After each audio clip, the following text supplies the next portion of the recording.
যুদ্ধের আতঙ্ক আর অনিশ্চয়তার মাঝেও বিশ্বকাপের স্বপ্ন বাঁচিয়ে রেখেছেন ইরানের ফুটবলাররা।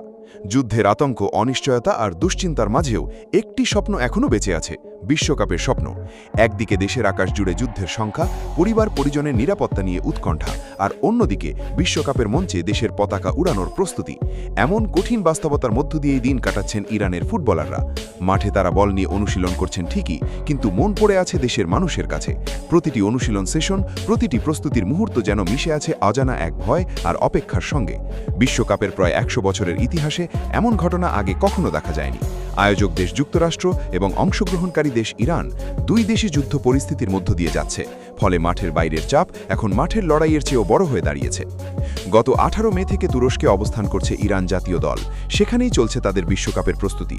কিন্তু দেশের মাটিতে যুদ্ধের খবর, মানুষের দুর্ভোগ আর ভবিষ্যতের অনিশ্চয়তা তাদের মানসিকভাবে নাড়া দিচ্ছে প্রতিনিয়ত। ইরানের অভিজ্ঞ মিডফিল্ডার সাঈদ এজাতুল্লাহি বলেন, সত্যি বলতে এটা মোটেও সহজ নয়। আমরা একদিকে বিশ্বকাপের প্রস্তুতি নিচ্ছি, অন্যদিকে দেশের খবর আর রাজনৈতিক পরিস্থিতির দিকেও নজর রাখতে হচ্ছে। পরিবারের সদস্যরা নিরাপদ আছেন কিনা, দেশে পরিস্থিতি কোন দিকে যাচ্ছে, আদৌ বিশ্বকাপে অংশগ্রহণ করা সম্ভব হবে কিনা, এমন হাজারো প্রশ্ন ঘুরপাক খাচ্ছে খেলোয়াড়দের মনে। তবুও তারা থেমে নেই, কারণ তারা জানেন ফুটবল শুধু একটি খেলা নয়। কঠিন সময়ের মানুষের জন্য এটি হতে পারে আশার আলো, সাহসের উৎস আর একটুখানি হাসির কারণ। যুদ্ধের খবর চোখে রেখে বুক ভরা দুশ্চিন্তা নিয়েও বিশ্বকাপের স্বপ্ন বুনে চলেছেন ইরানের ফুটবলাররা। দেশের জন্য, দেশের মানুষের জন্য আর একটি পতাকাকে বিশ্বের সবচেয়ে বড় ফুটবল মঞ্চে উঁচু করে ধরার জন্য তারা লড়াই চালিয়ে যাচ্ছেন প্রতিটি মুহূর্তে।